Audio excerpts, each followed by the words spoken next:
Akşamınız hayırlı, hormatly kardeşler. Bugün Türkmenistan'daki anarhizmle bağlantılı meselenin dördüncü yığınanşygyny edýäs. Dördüncü yığınanşymyz bundan öňkü edilen 3 yığınanşygyň mysallarynyň üstünde işlenip şondan bir kiçiräk netije diýen, ýa kiçiräk diýänimiz esasy bölümlerini aldyk.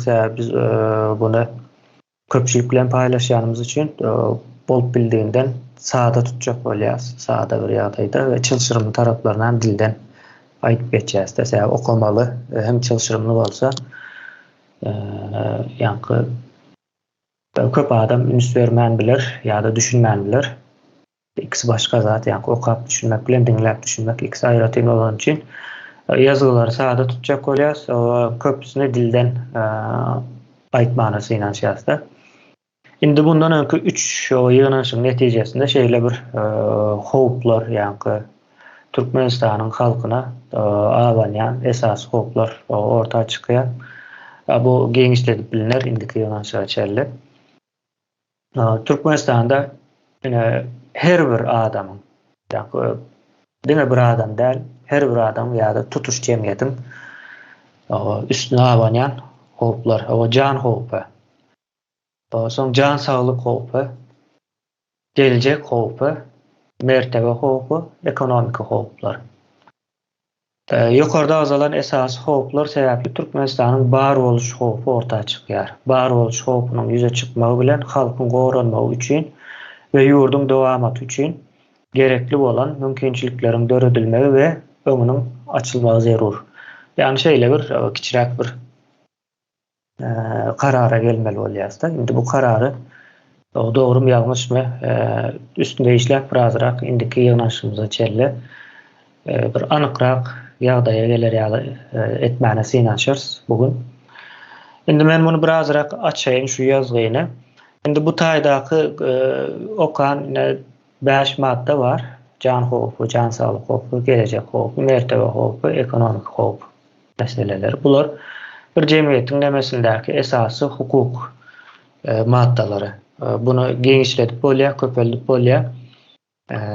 Ýa-ni maddalar bilen aňyrsyna ýetip bolýar. Mysal üçin geljek howpynda eýitim ýa-da çağlaryň okuwy onam goşup bilýär, geljek bilen baglanyşykly.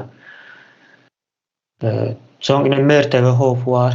Iň geňiş nemeleriň içinde, ýa-ni Türkmenistanyň içinde hiç bir adamyň bir mertebesi ýokdur. Mertebesi bir hili şans eseri ýalyk bir ýagdaýdyr, ýa-ni görünmän, bilinmän, eşdilmän bir burçda, bir kenarda ýaşap ýören adamlaryň mertebesi deýinilmän ýa-da aýagyna alınman galyp bilýändir ýöne.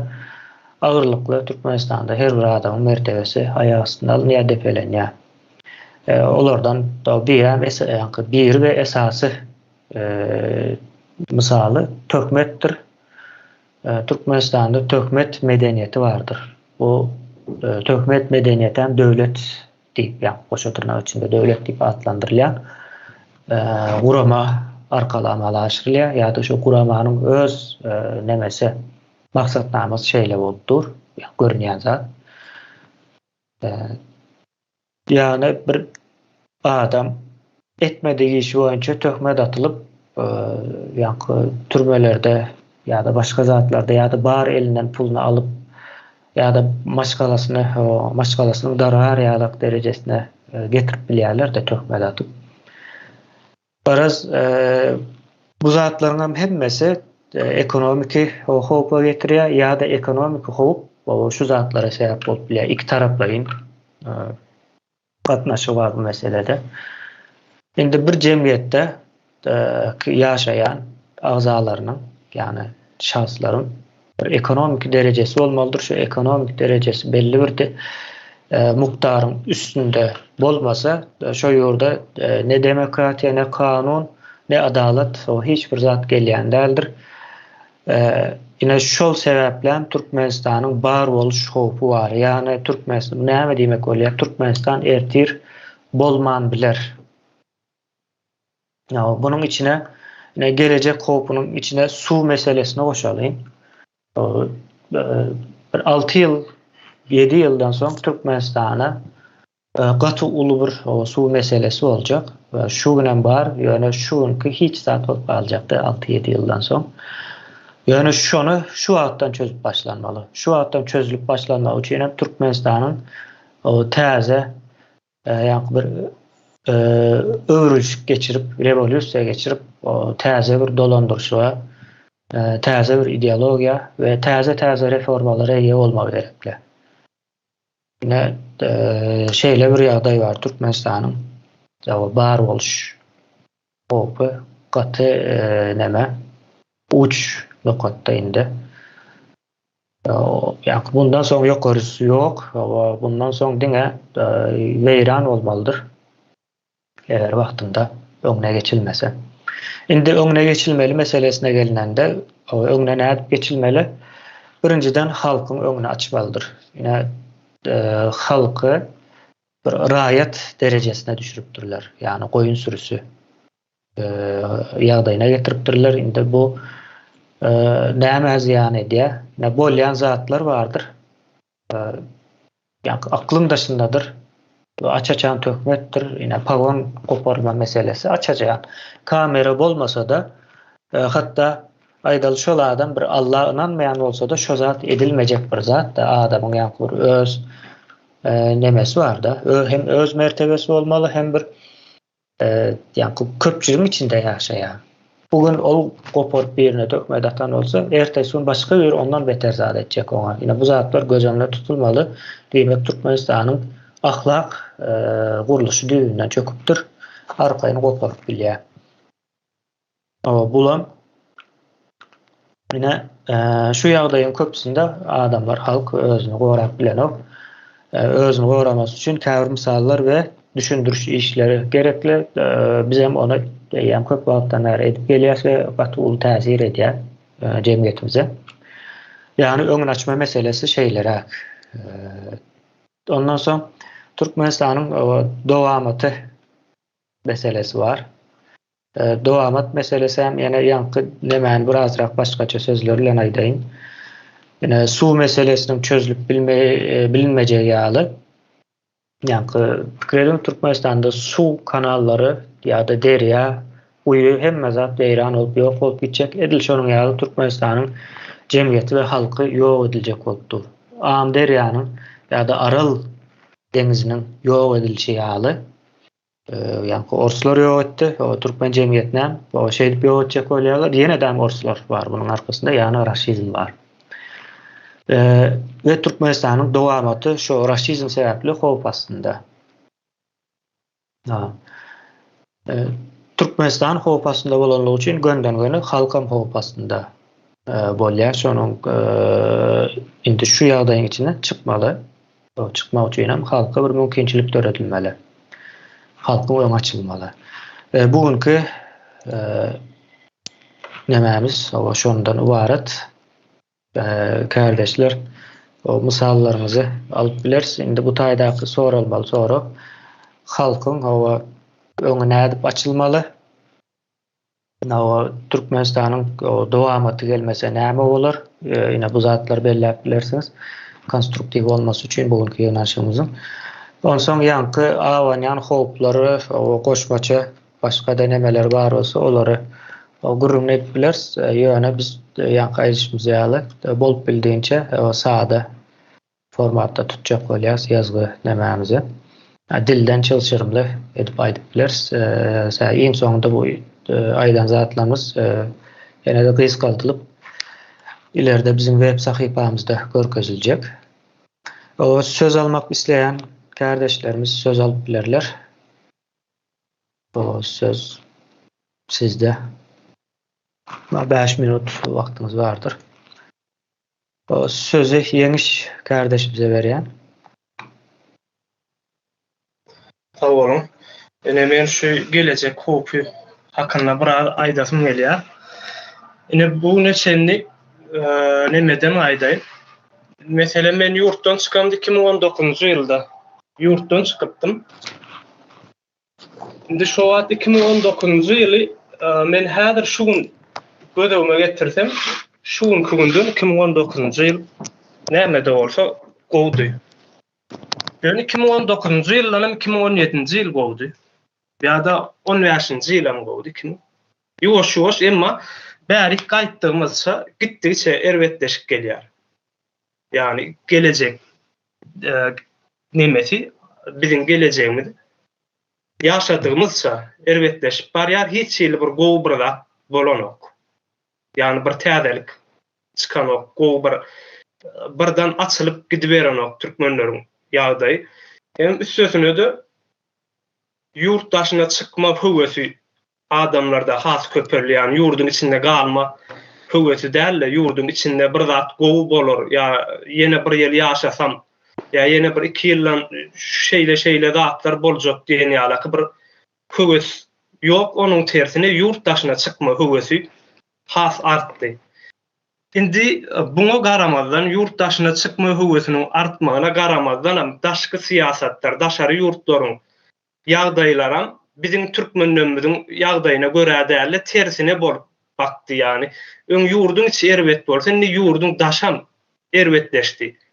Şuň günni alyp görenmizde Türkiýedäki türkmenleriň köpüsi pasportsuz diýdim, pasporty dolan, kimliksiz gaçak gelip görür. Köpüsi ýyzyna gönderme merkezlerinde oturýarlar näçe aýlap. Yine köpüsünün şu adam gaçak gedip görenleriň ertiri belli däl. Ertir nirede boljagy. Ne wagt öýüne gitse de gowy däl, aňyryň bilip otur. Aňyryň gowy däldigini, ýaşamaň gowy däldigini bilýär.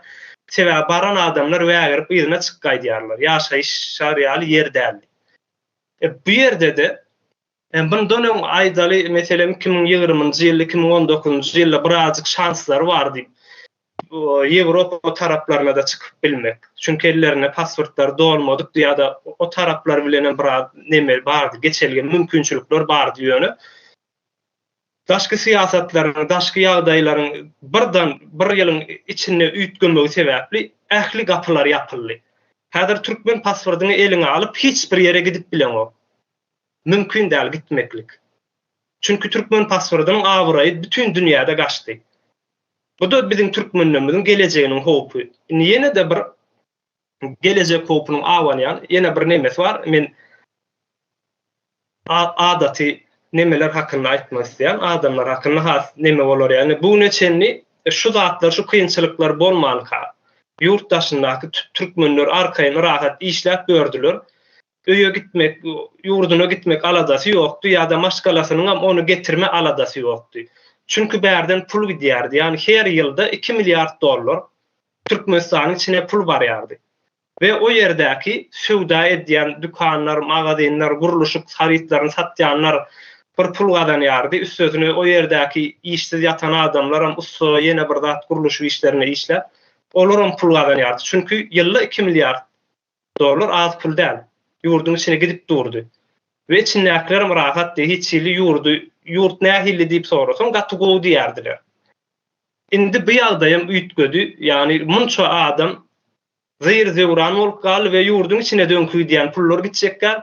Kema içindekiler öňkü rahat durmuşyny tapjekler, hem daşyndakylar rahat gazanç edip rahat gezip biljekler. Ýeke täk bir çykalgalar var, o da ýurduna dolanmak. Ýurduna dolansa da beýinlerine de şu soraw bilen bile gidýärler. Men ýurda barsam nädip ýaşarym? Ene bu gelecek hopu. Bu problema düýünden başgaça bu ýerdeki toplumlaryň geldi. Bütün türkmene toplumlaryň geldi, ýurdun daşyndakylaryň ählisine. Bunun üçin men indi pikir edýän, indi bu taparky neme aşagyndan oda çykylmajak bir ýagdaý. Yani sen hökmany suratda ýurduna gitmeli we de ýurduny düzeltmegimiz iň zerury da şol. Yani ýaşar ýaly bir ýurt etmegimiz gerek. Başga hiç bir şansymyz ýok. Bizim. Şolar aýdaýyn. Sag bolun. O Ýeniş kardeşimiziň iň soňky aýdan sözüne bravo ünsüňiz çekjek. Ýurdun yani hoplu diýip de umuman ýa-ni ýöne şu ýurdun hopunu ortadan aýyrmasy üçin ýaşar ýagdaýa getirmeli olan o Türkmenistany düzeltmekden geçýärdi. Kardeşler size hoş ol näme ünsüňiz çekeýin. Diýdim ýani Türkmenistanyň düzedilmegi gerekli, düzedilmän hop ortadan aýrylmaýa. Menem şol pikirde Ýeňiş kardeşimize şonu aýtdy. Soň ýene bir näme näme aýdyp geçeýin ne. Ýeňiş kardeşimiz ýurt hoplu diýdi. Şonuň üçin ýurdun daşyna çykjak bolýarlar. Hatda ýurdun daşyndakylar elinde pasportu bolmasa da, dokumenti bolmasa da gaty agyr şertlerde ýaşaýar bir insanyň nemesine menzänik. Ýa-ni daşyndan seretseňiz görün gaty pes bir sınıf ýalapdyr. Türkiýede bolsun, Russiýada da bolsun tapagy ýok. Gaty erwet öýlerde köpçülik halynda az pullara ve günnügün aşada gorku haçan tutularyň, haçan näme bolar, kesel bolaryn, näme bolaryn başyma näme geler diýilen. Gorku bu taýda da var ýöne şu taýdaky gorkular Türkmenistandakydan Türkmenistandaky ýa-da hiç zat bolup galýardy. Ýeňiş kardeşimiziň aýdanyny başga sözler bilen aýtsam şeýlerek. Ýani pikirlerim ýurda bir halk ýurdu taşlap gitjek bolýan bolsa, daşyna çykanlaram näme bolsa bolsun ýurda gaýdyp dolanyp barmajak bolýan bolsa diýmek ýurt howply. Munyň düzeltilmegi gerekli. Bu howp nerede ýatýar, nämede ýatýar? Ýeňiş kardeşimiz o gelecek howpy diýip aýdyp geçdi. O bir bölegi şol. Ondan başga da ýa-ni mertebesi tepelenýärdi. Aeroportdan girenden başlaýarlar. Pul soraýarlar utanma. Oňa pelança töle, muňa beýdip töle. Ýa-ni Türkmenistanda pul suwdur diýip gurrun berýärler. Gynansak da hemme ýerde de pul soralýar, puluňa etmeýär. Şeýle kynçylyklar var. Men köp saatlar näme durmaýyn, men söz size bereýin. Söhbet kardeşimize söz bereýin.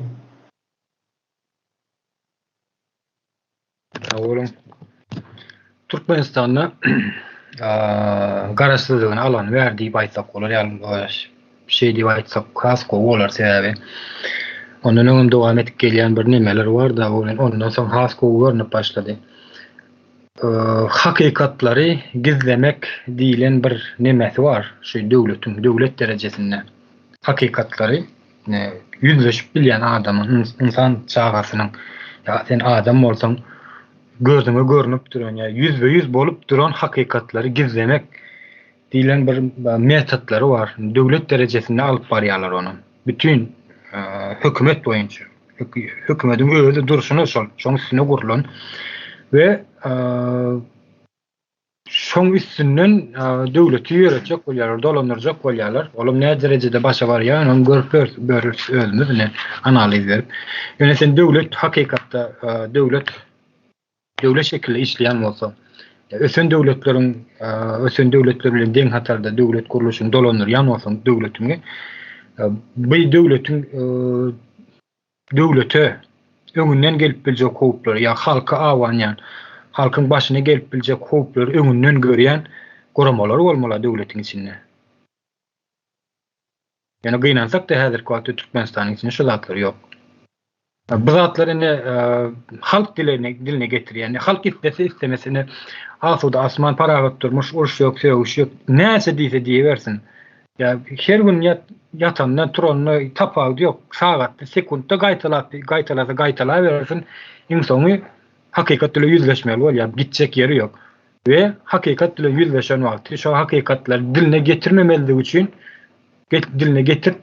için baskın edýärler näme? Halka, vatandaşa karşı.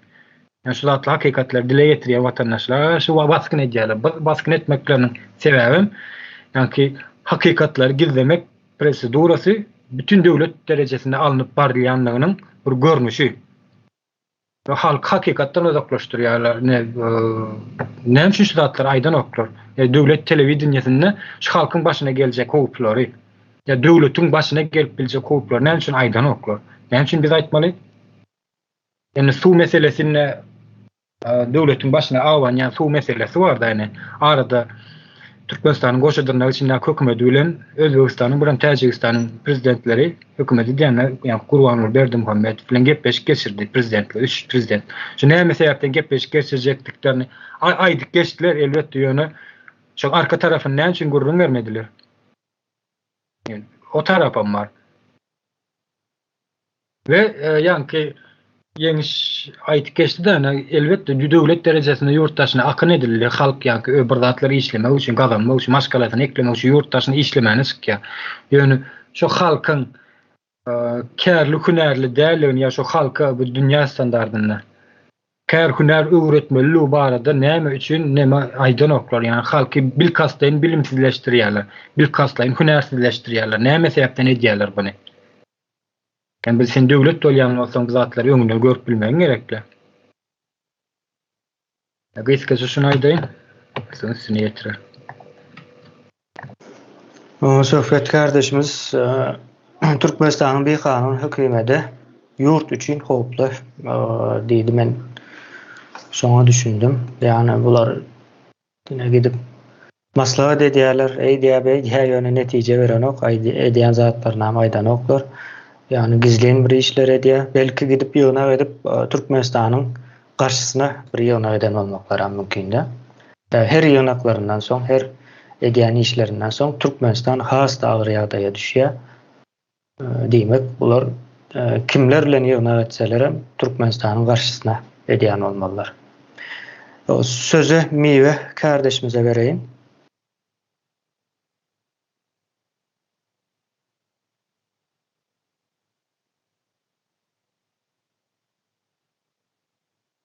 Sesim geliyor mu? Mava. Sağ olun. İyi düşler. Çünkü kardeşlerimizin açığı benim açıklar. Başkalarının düşmanı dışarıdan gelen olsa bizim düşmanımız içimizde. Biz o düşmanlarda ne koranmalı? O düşmanlar bizim biz dışarıya da çıktık. Büyümüzdeki çağlarımızı eklemeliyiz. Sesiniz duru geliyor. Sesiniz duru geliyor ona. Mava biraz rahat demedi. Uzaktan geliyor, uzaktan. Yok gelen o geliyor. İndi geliyor mu? Indi gelýär. Geldi mi? Hava.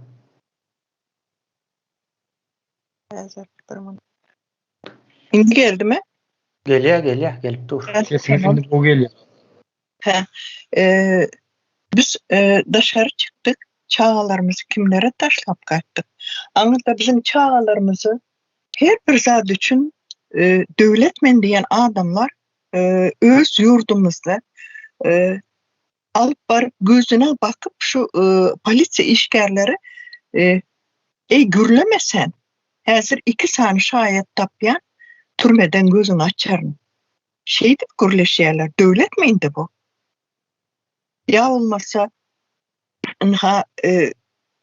gelýärler, kapyň kakýarlar, sizin damawyňyz nähiliz barmy?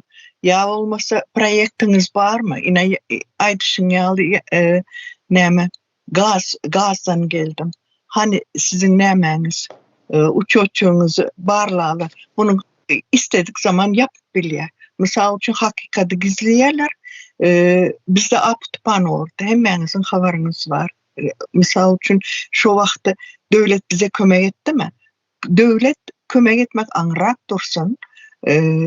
Bir telewiziýada ya radioda bir ýerde bir zat aýdyldymy?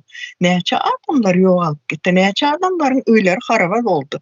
Hälem şu harabada oturan adamlar var. Näme üçin bu zatlar gizlenýär? Nihai goňşy döwlet Özbekistan Buharadan edil bizden geçti de olardan edil şoňal zatlar oldu.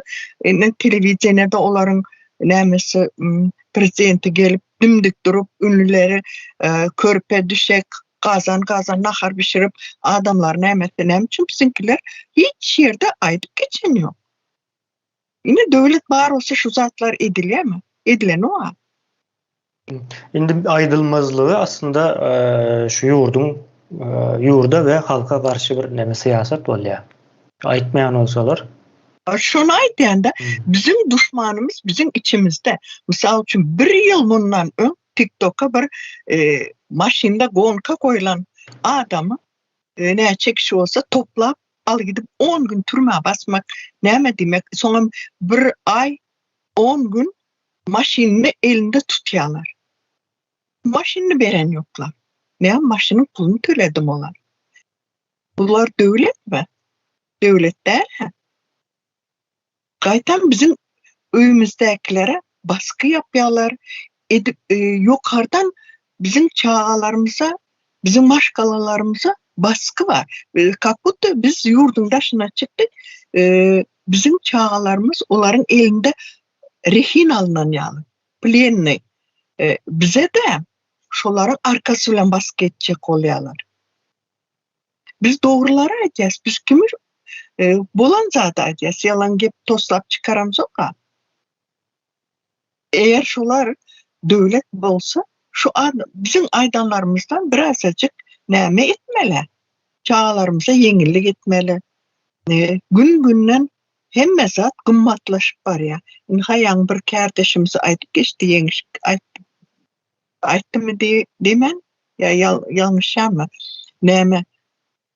2000 ýyl has oňat däldi, ýöne häzirkiden seredip dursak has oňatdy. O ýeňiş aýtdy. Ewa 2004-dem şoň ýaly, 2006, 2008-dem şoň ýaly, 2010-am ýöne şu mahal ne ýakynda näme geldi? Näme diýin? Bir tanışymyz geldi. Vizany karzyny alyp gelen. Özüm şolam şu wraç, näçe ýylyň anestezolog wraçy. Turistik bilen gelen indi şu taýda işlejek. Şu iş olsa şu wraçy şu ýerde iş ýokmy? Viza aljak wagtynda häzir indi öňler 1 aýlyk berýän bolsa şu turistige indi 5 gün 10 gün berýärmiş. Bu näme diýmek? Halk näme üçin halk istedik zaman daşara çıkıp bilen ýok, istedik zaman içeri girip bilen ýok. Ine häzir bizim öýümizde kim maşgalasyny taşlap daşary orada çykjak bolýar. Öýümizde eger bizim ýurdumyzda hemme zat gülala güllük asuda asman olsa biz bärde näme etjek?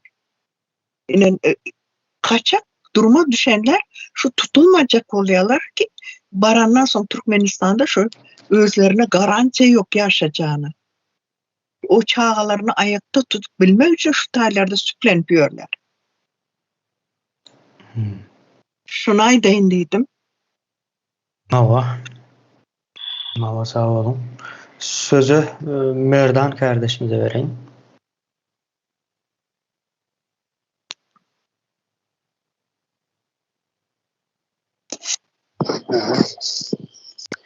Hindistan'da Türkmenistan'ın içi vardı biraz kısmından durup geçmekçi de. Şöyle gödöňüňe getirin aýlanyp duran çark. Şöyle şonuň al çark kurun aptyrlar. Özüň döwlet işgär diýip hataplayan doktor mesela. Molumyň oğluny reýdine bir zat bolsa kamyny soýup bilýär. Ýani şonu kurtaryp bilenok. Yani saglygyna gowşuranok. Ya da yankı doktorun oğlu harbi gulluk diýip şu wagt ýurdun içinde uruş ýok, zat ýok. Şo taýda sagaman ýylyna dolanyp geljek belden. Yani erter güni yani gelejegi ýok bizim ýurdumyň.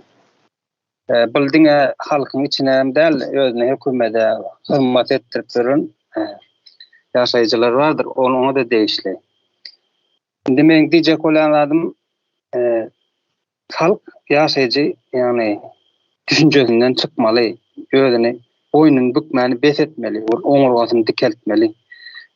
Yani özüni nirak ise nemetse de yani yüzlense de nira barsa da özüni günahkar saýmaly. Yani hakly bolan ýerinde de özüni günahkar saýıp görmeli. Dir yankı toplumlayan aýat düşünjesini berilen de bizim ýurtda, ýurtdaşyndakylarym indi açylyp uradylar. Şo düşünjeden çykmaly, özüniň erkin adamdygyny yani gelejegi üçin, çağalar üçin jogapkärdigini bilmeli. Endi şu ýurdun içinde edare edip duran terör toplar bardyr, özüni hökümet edip görkezip. bar içindäki daşyndaky çekilýän ýani geleceğimiz şu wagtky durmuşymyz, geçmişimiz hem jogapkär şu hökümetdir. Ýurdun içinde ýani durmuş halkyň durmuşy elbet ýaşalýan bolsa kas katastrofa bar ýani şu hökümetdendir. Şonu halkymyz düşünmelidir we öz eline almalydyr. Ýani ýurdun içinde bir täzelik öwretmelidir. Bu hökümeti sirip süpürmeli. Bunu näde etse olar birinjilikle şu maşgalatynyň içini düşünjesini üýtgetmeli. Birlik bolmaly maşgala. Ondan ýani şu jaýerden dowam edýändir bir hereketler. Ayağa kalmaly, oňurgamyzy dikeltmeli, şu hökümeti ýok etmeli. Türkmenistanam gurmaly. Bundan başga çykarga ýok benim ýurdumyz üçin. Käbirler aýdyp geçse ýurdumyz gowy ýene zat ýa kim üçin gowy bolup biler, olar üçin hem gowmy dälmi, olaryň hem gelejegi ýokdur. Näme şunuň ýaly ýagdaý biziň ýurdum. Halk ayağa kalmaly, eline almaly, şoňa dolu hak hammadyr, hukuk hammadyr, tebigi bir düzgündür be. Özünden geçmelen olsa geçmeli, çağlarının geleceği üçün hareket etmelidir. Böyle sağ olun. O tabii hakkımız yurdan gowy olması üçün hareket etmek. Sözü Yeniş kardeşimize vereyim. Sağ olun. O söz alanlar elini düşürse sebebi son tezeden ne betmez ýaly. Söz sizde. Men ýurdun gelecekde yani Türkmenistan diýilen bir ýurdun gelecekde bar bolma howpunda görýän, yani bar bolmak howpu da bar. Bunu da görýän. Bunu näme de görýän? Bizi Türkmenistanyň kadr meselesi gaty uludur ve kadr meselesi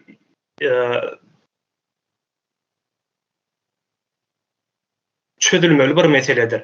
Şuň üçin meselem Türkmenistanyň dünýä ýüzündäki mertebesini dikeldip biljek kadrlar häzirki hökümetiň içinde, häzirki ýurdun içinde ýokdur. Ya meselem Türkmenistandaky ýene öňümüzdäki 5 ýylyň ýa-da öňümüzdäki 10 ýylyň içindäki çykyp biljek suw problemasyny çözüp biljek kadrlar Türkmenistanda ýokdur.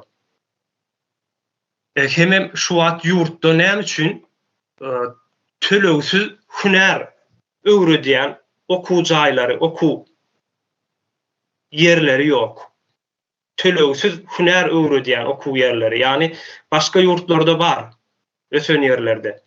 5 gawatlyk, 1 aýlyk, 2 aýlyk bir kursyň içinde tölegsiz bir hünäri elde edip bilýän we ýurdun içindäki ähli adamlar, ýaşaýjylar hünärli bolup bilýär. Bu bizde ýok. Ondan sonra yine Sapar Aganyň köp aýdýan bir sözü vardır we meňem aklymda galan bir söz. 30 ýyl öz başlyklygyny alaly bäri, SSR-den saýlalaly bäri 30 ýyllap öz başyna uniwersitetler bar, ähli okuw jaýlary bar, mektepleri bar ýöne näme üçin ýurt ösen okdýar. Yani 30 ýylyň dowamında her ýylda bir tapyr okuwçy ýa-da talip okuwny bitirip çykan bolsa, näçe 100 000 sany talipler, ýokary okuw, ýokary bilimli adamlar Türkmenistanyň içinde bar bolmaly. Emma ýurt gitdigiçe erwetleşýär. Näme üçin? Sebebi kadr ýetişdirilmedi. Bizim ýurdumuzda bir kadr bar we buňa ören uly üns berýärler we bular bu kadram aýakda saklaýarlar. Bu haýsy kadr? Pul toplama kadry. İstenlik bir pudokda diňe pul toplaýandyrlar.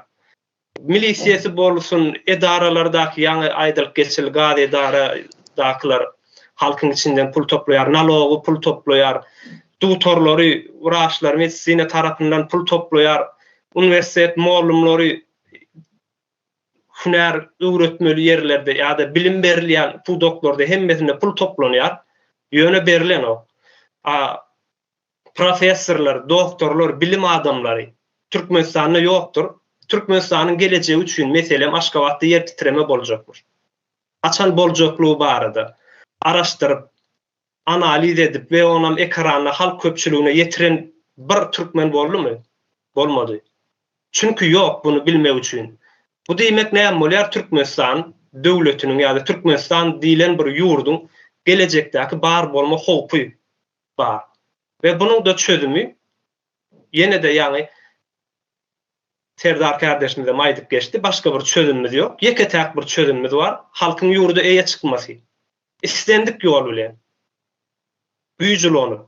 İstesen revolüsiyon tuturup, kan dökmelen bolsa, basıp almalan bolsa, ya da kanunu taraftan almalan bolsa, fark etmez. Halkın yurdu eye çıkması gerek ve yankı yetmeyen kadr meselesini ilk bilen çözmesi gerek.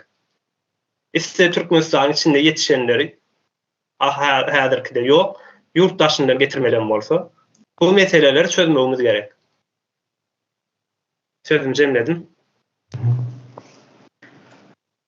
Sağ ol. Hakykatdan Türkmenistan mertebesini dikeltilecek kadro yok yurtta. Yetişmedi, geçiştirilmedi ya da yürüteler. Sözü Muhammed kardeşimize vereyim.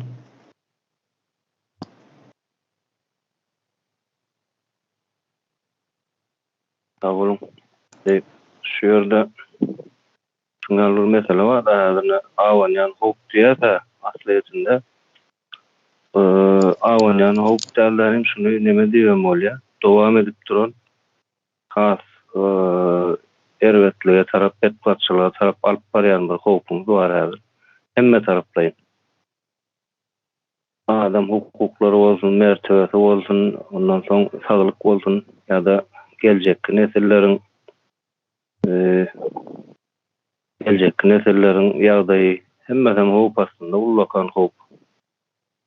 Hopluğunun sebäbi häzirinde şu wagt ýagdaýy gödülmäne tarap hereket edilmese şol has bir erwetleşik gitjek daýanyna ildeşlemeden birim ildeşlemeden bellek geçti şol 2010-njy ýyllar şu wagtdan has boldy ýa-da o döwür bolup biler ýöne hem şu döwürmiň düýbi tutulup berilen döwür şu döwür häzirinde şu wagtdan biziň 5 ýyl 10 ýyl 30 ýyl soňmady 50 ýyl soňmady has erwetlige ulu hop alyp barýan bir döwür geçip durýar. Muny ýeresinden tutup ütgetmäne başlamaly, hukmaly suratdan ýeresinden tutup ütgetmäne başlap, şoleýem biziň behwidimiz bolýar, halkyň behwidi. Onuň köp häzir haýdy watandaşymyz alyp gör, ýurdun daşynda bolsun, içinde bolsun.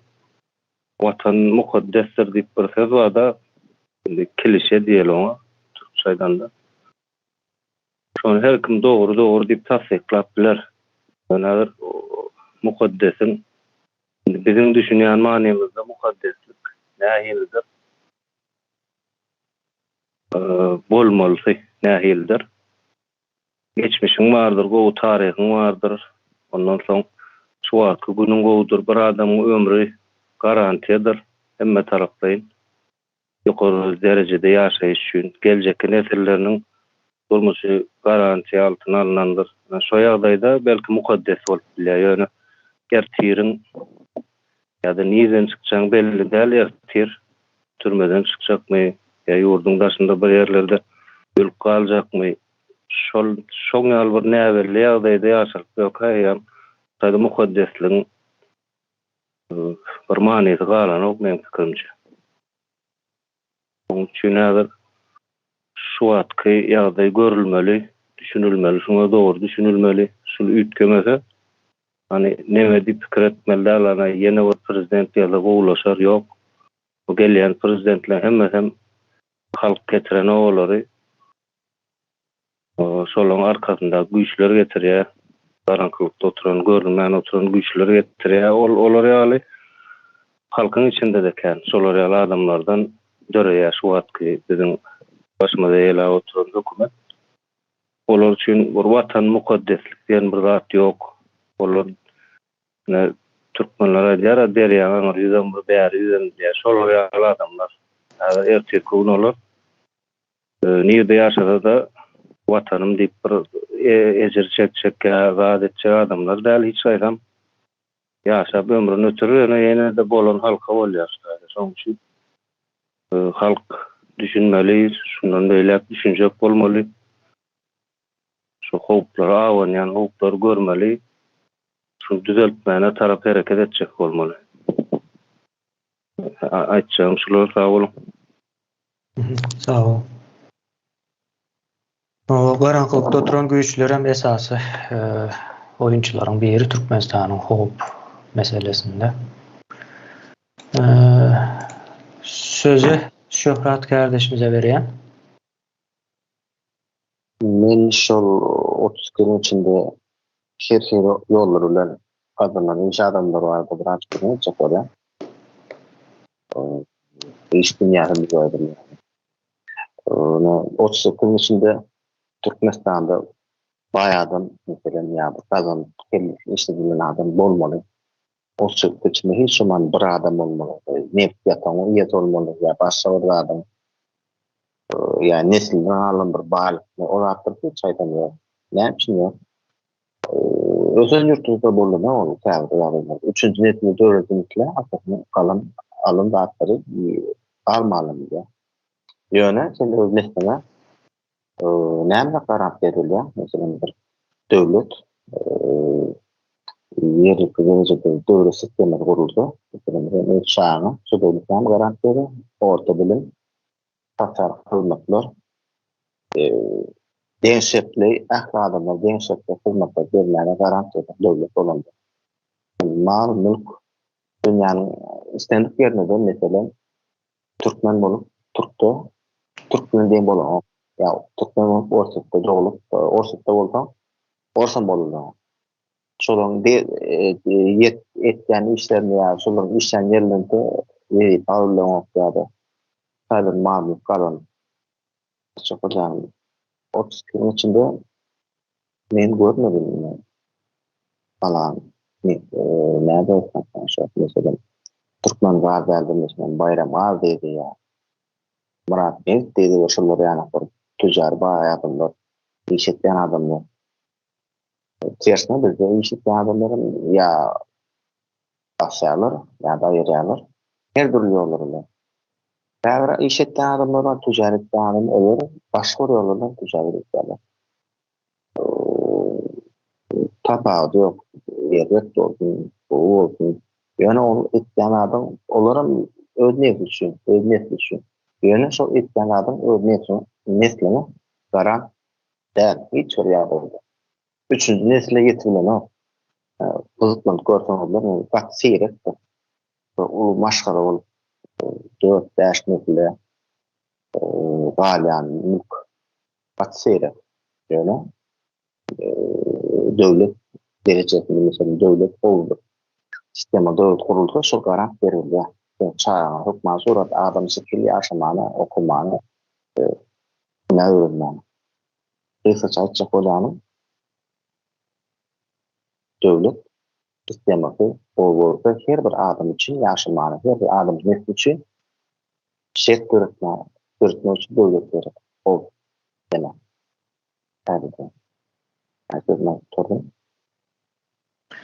O yankı näçin Türkmenistanyň öz yurttaşlarından biri ulu firmalary ýene nämeler gurup bilen ok ýa dolandyryp ýöredip bilen ok ýa-da möhüm bir sorak sebäbi bu taýda da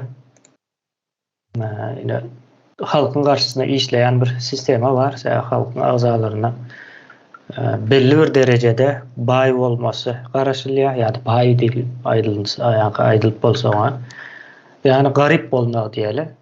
Bir gariplik derecesini belläpdirler. Şondan ýokary çykaran oklarda ýene bir Türkmenistanda ýa Murat Neft bolsun diýip bir firma bolsa hem näçe adam ýetişdirjek Türkmenistandan hem näçe adamy ýa girdejili maşgala etjek. O girdejili maşgalalardan ýa ýokary okuw jaýlarynda okap biljek. Awraýly okuw ýerlerinde okap biljek çağlar boljak da. Olaram gelip ýene has gowrak firmalary, kompaniýalary döretjek. Ýene şeýle bir ýagdaý bar. O dogry deme. Ýene şonuň öňe alınmagan bir howpdyr, ekonomik howp we gelecek howpy ikisi bilen baglanyşykly bolýar. Sözü Aman kardeşimize bereýin.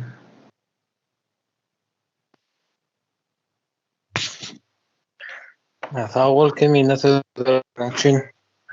Şu ýan gaýdylan howpsuzluklar bar. Hemmesi wajyp zatdy, ýöne iň esasy bolardan bir wajyp şol biz ýurdumyzyň daşary ýurtlaryň geopolitikamyz şolara bagly bolmaly däl. Şo bagly howplugam has buluş ol. Daşarky güýçlerden gelýän howp şu içerki etjek bolýan zatlaryňa päsgel berýärdi. Misal üçin şumak sistemamyz hemme ýurt içinde bolýan zatlar emmes, şu daşarky güýçden gelýän zatlaryň sebäbi üçin şonýaly bolýar. Şoň üçin biziň esasy etmeli işimiz geljekde de hop geopolitikamyzy hiç kili bir daşary ýurda bagly şekilde etmeliler. Misal üçin gatnaşamyzda da güýçlü bolsa-da şo güýçlüğün aşagynda gezmeliler, deň derejede gatnaşmaly. Misal üçin Russiýaň täsirinden çyksaňam Hytaýynka geçmeliler. Misal üçin biziň hakyky garaşly döwletimiz bolmaly, öz alýan geopolitikany bolmaly, goňşy döwletler bilen deň derejede gatnaşmaly, ýöne hiç kimiň hiç kaçan täsiri ýetirmeliler biziň ýurtymyza. Şonýaly bolsa biz beýlek içerik howpsuzlygymyzam öz elimizde boljak. Bolmasa hemişe biriniň gol astynda bolsak biz öz içerik howpsuzlygymyzy özümize bagly bolmaýar. Şoň üçin iň esas howpam daşarky güýçlerden gelýär diýip düşünýän. Şoň üçin ilki bilen şonu ünsürmeli boljak. Şonýaly diýip pikir edýän.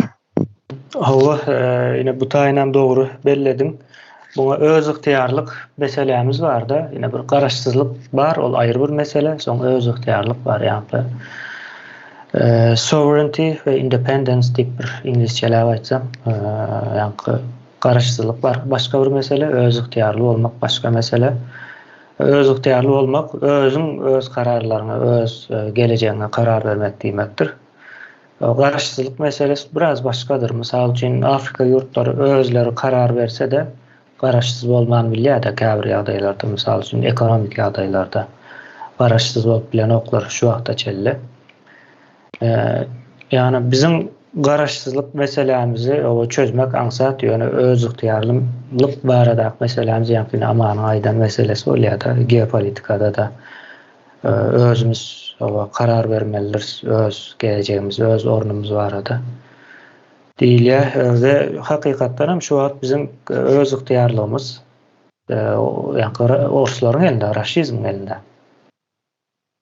Ýa-ni garaşsızlyk barada o kan nemedip bolmaz, ýöne öz ıhtiyarlygymyz dolulugyna ýok. O barada sözi ýok. Ýöne garaşsızlyk ýa-ni öz ıhtiyarlygyň elinde däl bolsa da dolu howp astındasındır ýani. Açık hemme tarafımız bolýar da. O gowy nemeni ýatlatdy Aman kardeşimiz. Sözü Mira kardeşimize bereýin.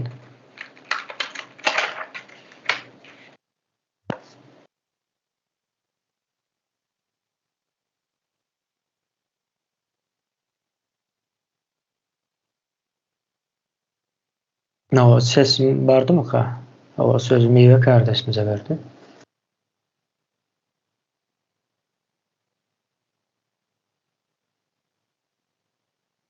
Sesim gelýärmi? Gelýär.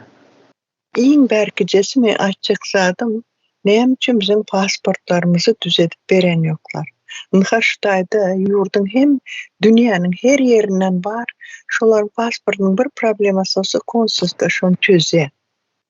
Näme üçin biziň halkymyz bu dünýäniň puluny ýoklap Türkmenistana barmaly, o ýerden bu dünýäniň puluny berip pasport düzetmeli, soň ýene bir topar pul çykaryp izine gelmeli, karz edip, zat edip bu emeli Türkmen halkyna emeli näme kynçylyklar döretilýär. anladı bildim mi yok mu? Sonra şu internet meselesi. Ne için? İnternet açık derler. Ne için biz istediğimiz zaman zıvanok edip çağalarımızın yüzünü görüp bilemiz yok. Olar bilen doğru düzgün gürleş bilemiz yok. 5 minut gürleşsen arada 2-3 kez katıp kalıyor telefonda. Hiçbir dünyada, hiçbir devletlerde munyal değerler. Sebep şu internet açık olsam şu çağalarımızın istedik zaman internete girip lüboy sorağa cevap tapabileceğini bilirler. Şu sovatsız etmeyi sonra internetten başka sırada bolan geçen zatlardan uzakta tutmak için halkımızı şu näme ediyorlar. İnterneti kısıyorlar. Ova. Miwe Ondan kardeşimiz gowur zadın üstüne açtı. Men neme deyin ara girip aydayın. Uzaklaşmayan kayna. İnternet günümüzdeki cemiyetlerin en esası yankı sarf eden önümüdür internet. Dürlü yankı bilgiler var. Bir günün içinde siz önkü 10 asır mundan bir yılda gözläp tapıp biljek maglumatlarınızı bir günün içinde tapıp bilýäňiz. Ve başka zatlar üçin wagtyňyzy alýar da indi pikir edin. Şu tezlikde ösüp barýan bütün dünýäniň cemiyetleri var. Hem Türkmenistan var hiç ýyly ýa-ni internet sebäpli ýa-ni maglumatdan uzak galýan üçin hiç ýyly ösenok. Indi beýleki cemiyetleriň ýanynda biz ýa-ni aýlyly ýol bilen ezilemiz okmy? Ezilýäs we beýlekler bize ezmeli bolýar. Ve biz hem ezilmeli bolýar. Bilgisiz düşünemiz yok, habarymyz yok. Gatty möhüm meselelerin biri internetin ýapyklygy bizim cemiyetimize hop awanýar. Gelecek üçin. Miwe kardeşimiz devam etdilersiniz. Bunu bilgeçleyin edilýär şu zatlar. Ondan da şaram bir döwlete näme etmek için, yok etmek için maşkala azalarını bölmek bu planlı sistema koyulýar.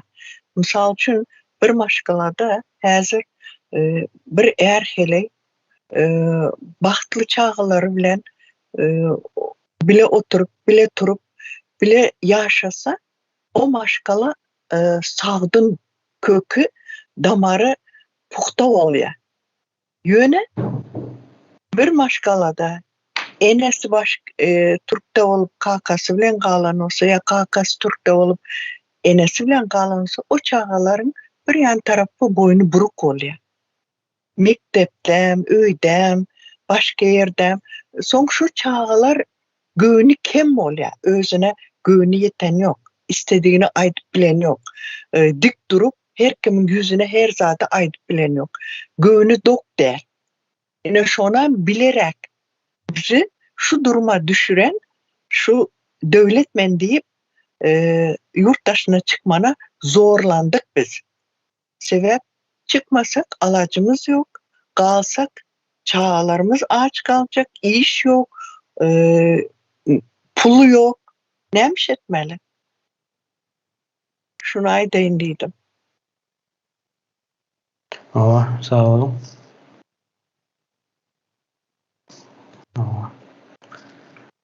Sözü Cennet kardeşimize vereyim.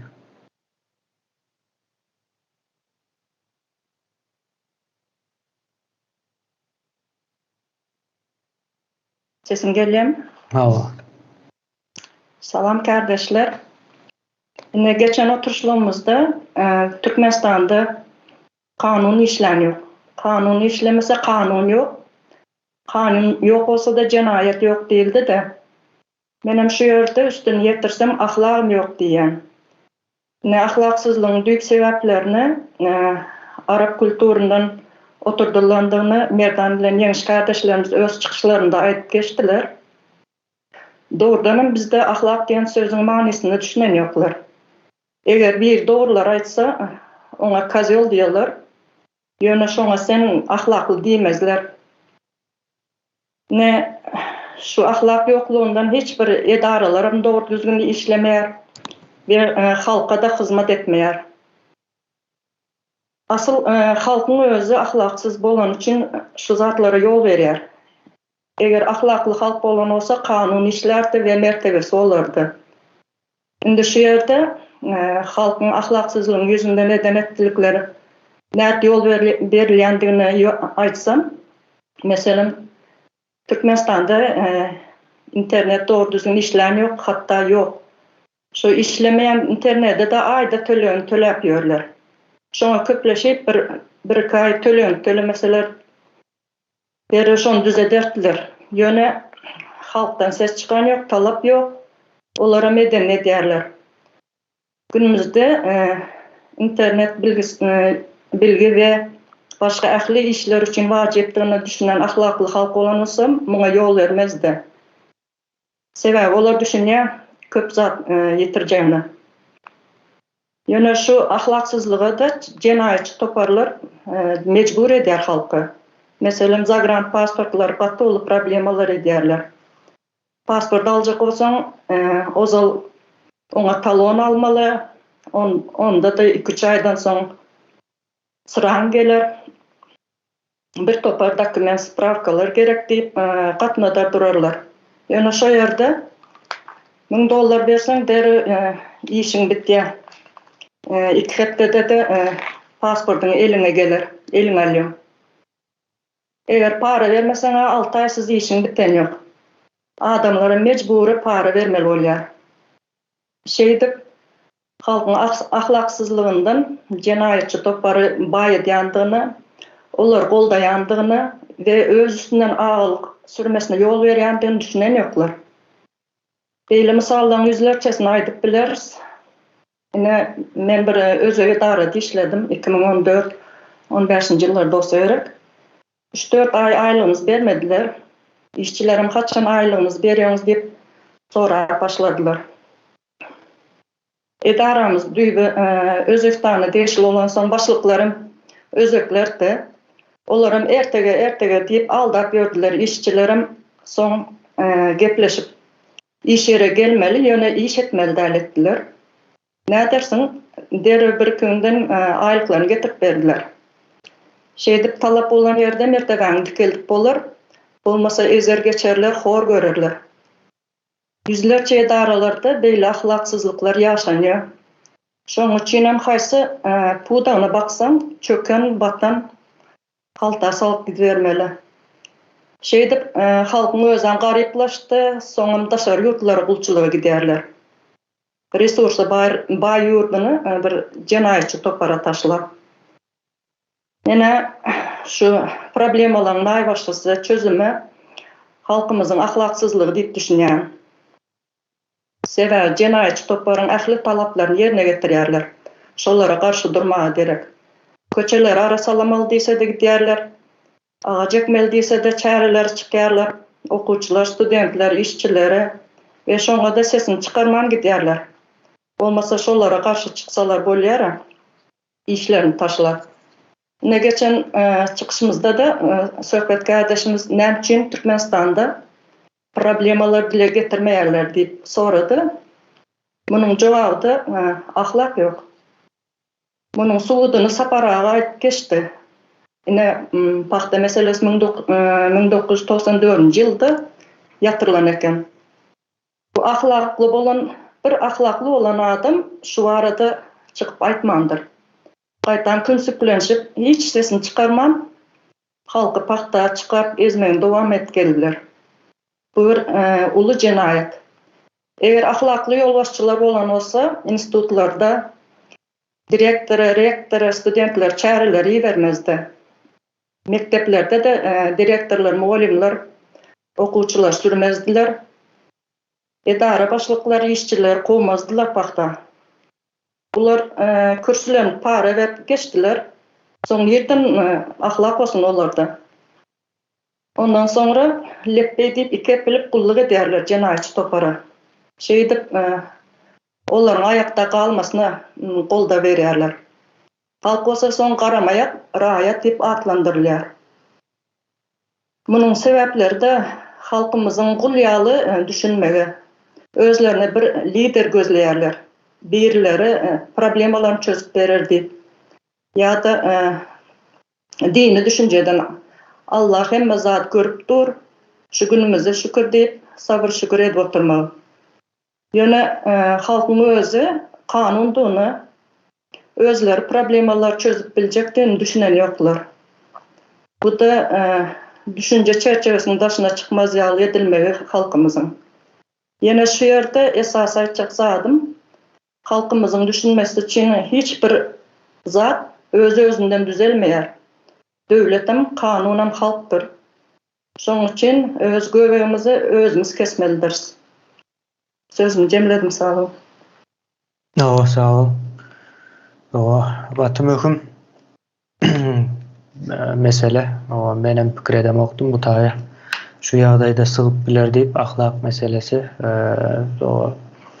Hakykatdanam ýa-ni iki taraplaryň da halkyň ahlaksızlygy diýeli, ýa-ni ahlaksyz diýende ýyldaşlarymyzyň köpüsi belden aşağı diýip düşünýändir. Ya biz dinleýänlere o bilýändir de ýöne täze dinlejekler.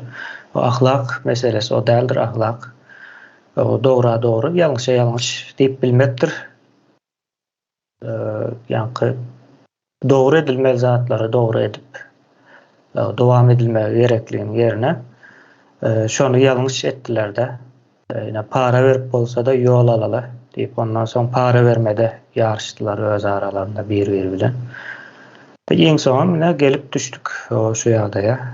Tutuş halk bolup ýa bu jemgyýetiň ahlaksızlyk meselesi boýunça bolan zatlar bu hakyky. Indi bundan çıkmamız gerekli. Çıkmam ýene ýanky talap bilen bolýar. Ýanky talabam dogry ýene aýtmakda ýanky iň azyndan özüňe aldamazlyk. Ýene gowy bolup gider, düzelip gider meselesi ahlaksızlykdyr. Ýurt düzelip gider sözüniň özü ahlaksızlykdyr. Dogrusu ýurdu düzeltmeli we biz düzeltmeli diýmek ahlaklykdyr. Ben şey diýip neme deýin? Üstüne cemläp bereýin diýin. Sözü ýeňiş kardeşimize bereýin, soň ýuwaşlyk bilen o cemläp berel bugünkü ýygnaşmamyza. Sağ ol Merdan. Ýani kardeşimiz aýtdy da şu üýşürüp bag ekdirmäne ekdiýarlar diýip. Ben bunu bag ekdirmäne akidilendigini o tarapyndan ýalňyş göremok. Men ýalňyşy nirde görýän? Bag ekmäne giden adamlar gaýdandan soňra şu eken baglarynyň guranlygy üçin näme üçin hasaba soramaýarlar. Ýani Türkmenistanda bag ekmeli çünkü tozap ýatyr ýurdumuz. Hiç ili ýaşyrlyk ýok, gözüň sary ýeri görýärmi dama.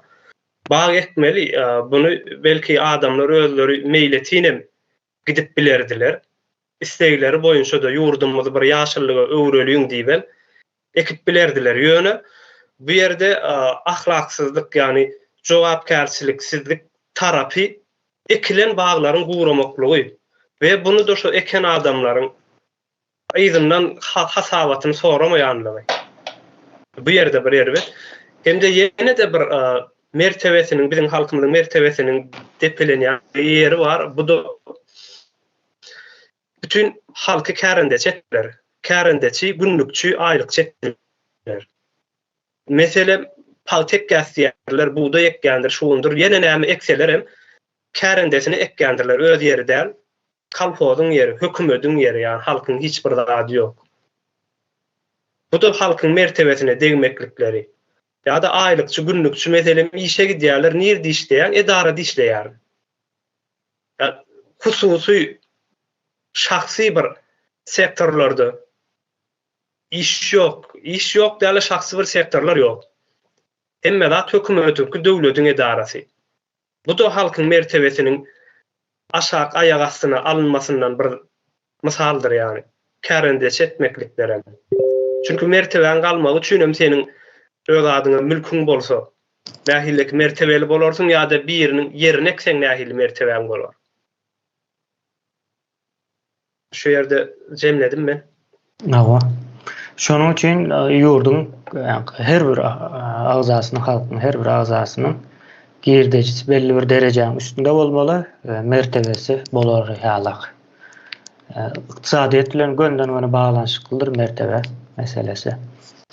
Sözü Sapar kardeşimize vereyim. Ta ol kemine.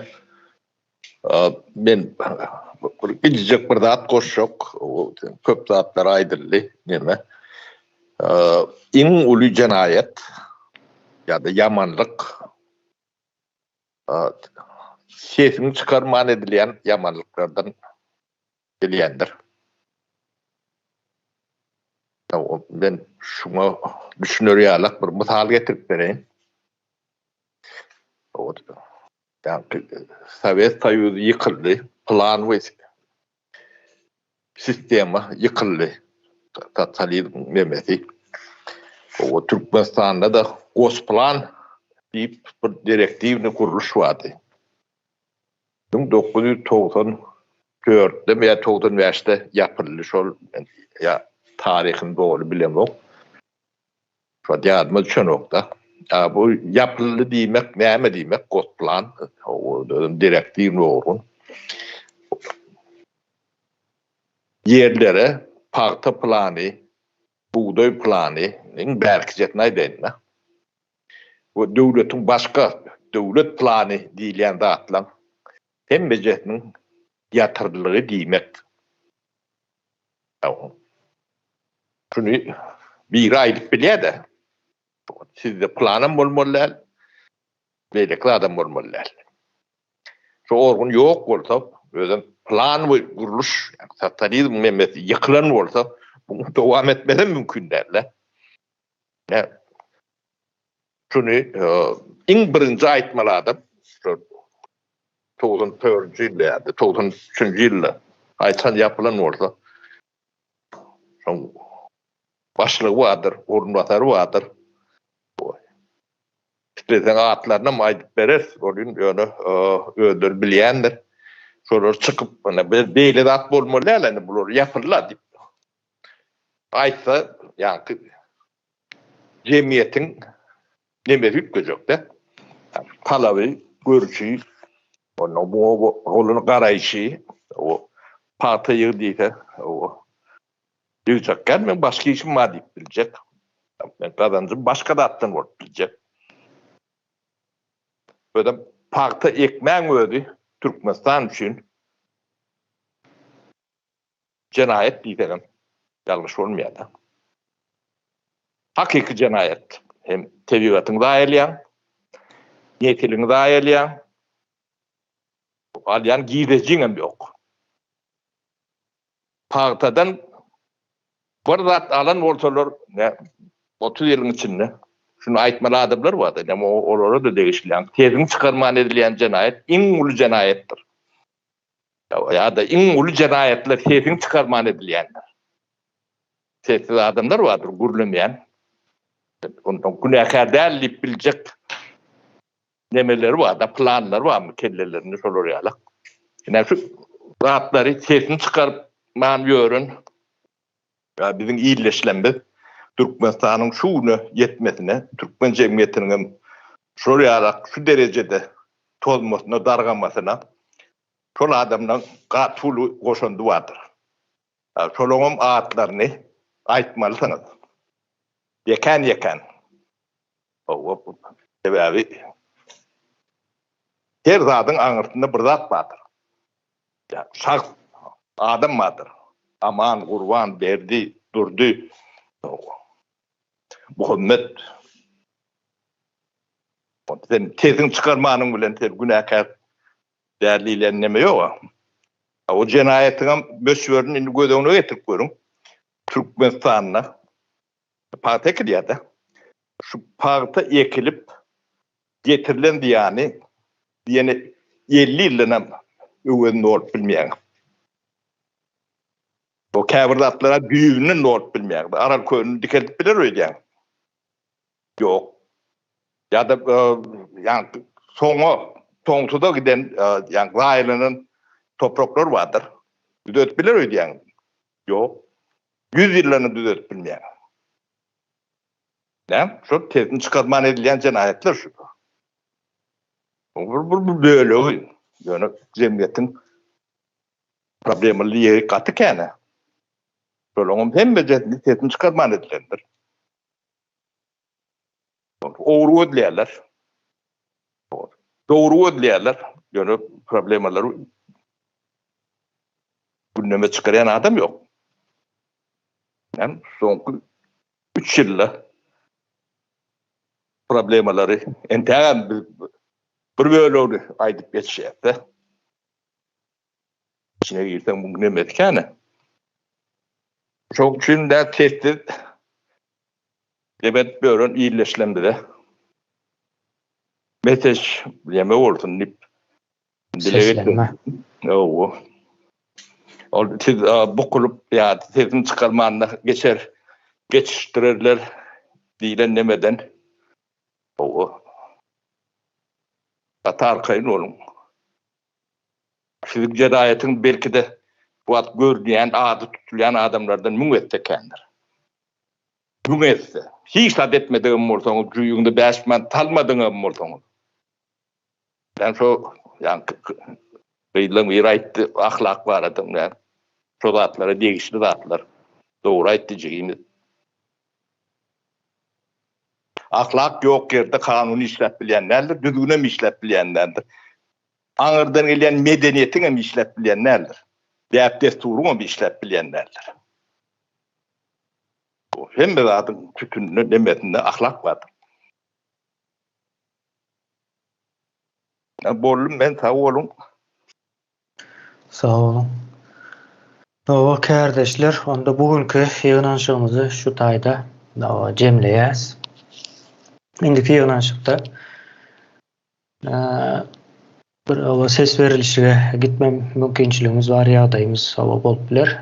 Şoňa görä taýynykly bolarsyňız. Ýa-ni bulam ýene neme bilen baglanyşykly? Yığınanşygyň didişi bilen baglanyşykly boljak. Bugün Batı Geňiş nemesine değinmiştik-de Vatikan meselelerin üstüne durduk. Yani bu gezek misallar däl de şol misallaryň aňyrsyndaky sebäpleri ve şu misallaryň bizi alyp barjak ýeri barada gurulun gitdi-de. Endi bulara bir näme getirip bilsek,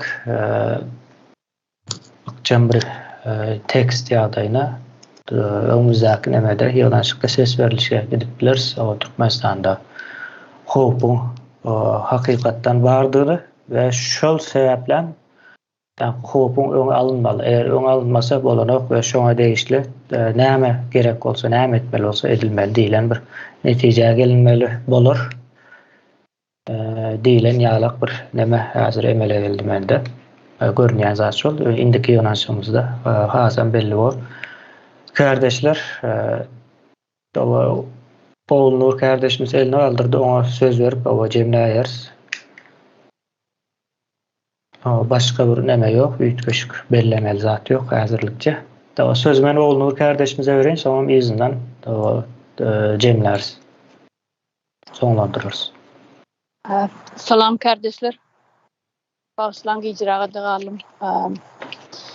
Benim şu aýdyp geçecek datlar margatym birinjilik edýän bir uly bir global meseleň biri Türkmenistanyna saglyk meselesi diýip düşünýän hemme dadyň gözbaşy, naýbaşy saglyk bolupdyr. Şoň üçin agdap geçeýin edim.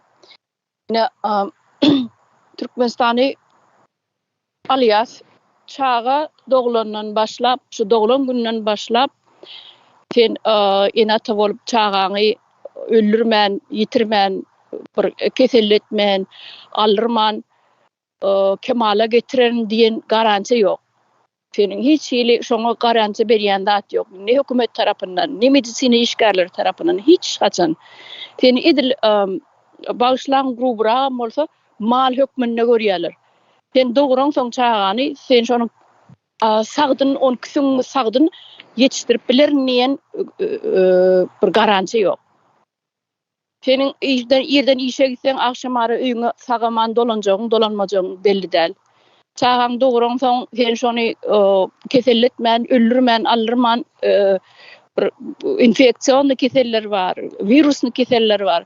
Şoňa garanti ýok. Hiç ýyly Türkmenistanyna. Meni bir azara goýan, alada goýan bir meseleň biri şu. Yani çağalan mektep uğradýan iri bilen Mektepden soň öýe gelmejegi näme belli. Ya bolmasa äriň işe gitýär, akşam ara öýe dolanmajak näme belli. Her hili yollarda avariya bolup bilýär. Onu gözegçilik edýän adam ýok. Adamlaryň maşin sürüşini, yol gözegçilik ýa-ni yol diwjeniýalaryny sablüdat edýän adam ýok. Dogry düzgün maşinam sürüp bilen oklar. Sebäbi hemmeler satyn alýar. Olam näme dogry däl, olam dogry zat. Satyn alýar prawalaryny, sürüjülük şahadatnamalaryny. Senin ýa-ni haýdysmaly öýüňe sagaman dolanjagyň näme belli. Her günüň ýa-ni bir nemeli geçýär-de, gumana bile geçýär. Senin erteki gün näçe gün ýaşajagyň, näçe ýyl ýaşajagyň, näçe ýaşyňa ýetip öljegiň belli däl. Şoňa Türkmenistanyň hökümeti hiç hili gurnalmadyk. Sistema çürük. Hiç bir adam edil mal hökmünde görülýär. Hiç bir adama garanti ýok. Şonuň arkaň bir 80-90 ýaşajagyna. Sebäbi medisina dogry gurulan ýagdaýynda adam 80-90 adam geçmeli, ýüze de yetmeli ýaşy. Näme üçin? Sebäbi medisina şoň üçin gerek. Adamlary uzak ýaşatmak üçin gerek. Saglygyna seretmek üçin gerek. Ýöne meni gynandyrýanlar şu ak ýektaýly doktorlar bar. Şolaryň bir ahlaksyzlygynyň, bir ahlagynyň yerden yere alyp yere sokulmasy. Yerden alyp yere sokulupdyr. Meniň görýändim şol ahlaksyz doktorlar barny bir aýakdan edil bir aýakdan nämeýin ýöne aglaba köpüsi 90-95% ählisi özüniň ak ýektaýlaryny pula satypdyrlar. Menen şu zatlary görýän, bolup geçýän zatlardan. Sebäbi sen pulluraklara pul berýär, doktorlara bejerýär. Ondan garyplaram ýyda galýar. Nobatda ýyda dolup gidip otyr nobatyň. Garyplara ýol ýetenek. Baýlar puluny çemedanlap dökýärler. Birisi maşgalasyna, birisi keselläýse. Onam garyp pahyram özüne seretdirjek bolup näme diýär? Bulam bu goňşusynyň golamyndan karz alyp ondan bundan maşyny satyp ýene-de öýüne näme maly ýenesi bar bolsa satyp şey edip saglygyny bejerjek bolýar. Saglyk diýili adamyň jan saglygy, adamyň özüniň bahasy bir köpüge düşüpdir. Gara köpüge düşüpdir Türkmenistanda. Meni ne gynandyrýanlar. Ol ýektaýly, ak ýektaýly doktorlaryň beren içen kasam bar, Hippokratyň öňünde. Hemmesini pula çalyşypdyrlar. Meni gynandyrýanlar, ähli zat pula çalyşylan. Onuň garyp pahyram olara doktorlara pul berip özüniň saglygyny bejerjek bolýar. Eger şol adam kompetensiýasy ýetmeýän bolsa öz edarasyny, öz wezipesine, öz hünerini kompetensiýasy ýetmeýän bolsa şoňa haltalap pul döküňde edip bilmeýär, seni bejerip bilmeýär. Men öňe bir separ aýtdym. Siz şu doktorlara pul seçip oturmaň sebäbi olan guturan okan okulary menden saňa barýança. Şolaň okan okulary menden saňa barýança nol. Meniň görýändim nol. Elementarny zat bilen oklar doktorlar, elementarny. Ýöneköy çağa ýanky aparatny nime bar, kislorodny aparat. Ulahan maşin. Reanimasiýalarda bolýar. Şonu işledip bilmeýän wraçlar gatyken. Şonu işledip bilen oklar. Adama kislorod bermesen 2 minutiň içinde ölýär ol. 5 minutiň içinde de beýnisi durýar. Ondan soň bar şonu ýydyna getirdiňemde, ýa beýniň öýjükleri ölen soň sen adam edilmeýän ony. Ýatan bir paralizowany bir zat bolar. Owaş, vegetable. Men şolary aýtjakdym, şolaryň kökü damary bilen barnyň köküni bilen ýok etmeli. Şu medisina diýilen zat noldan başlamaly. Meniň maslahatym, meniň görüşüm medisina universitetleri, institutlaryň ählisini medisina uçilişlerini hemmesini elekden geçirmeli. Pedagoglaryna çenni. Pedagoglaryň özü pul alyp çağa okudýan bolsa, şu studentler okudýan bolsa, birinji şolary aýyrmaly. Buňa gaty üns bermeli biz. Men ene şonu aýtjakdym, sag bolun watandaşlar. Sağ olun. Ýanky jan saglyk howpy maddamyz bilen baglanşykly demäni bolunur çarega doldurup berdin. Kardeşler, indiki ýygnaşmamyzda görüşýänçek. Sağ olun.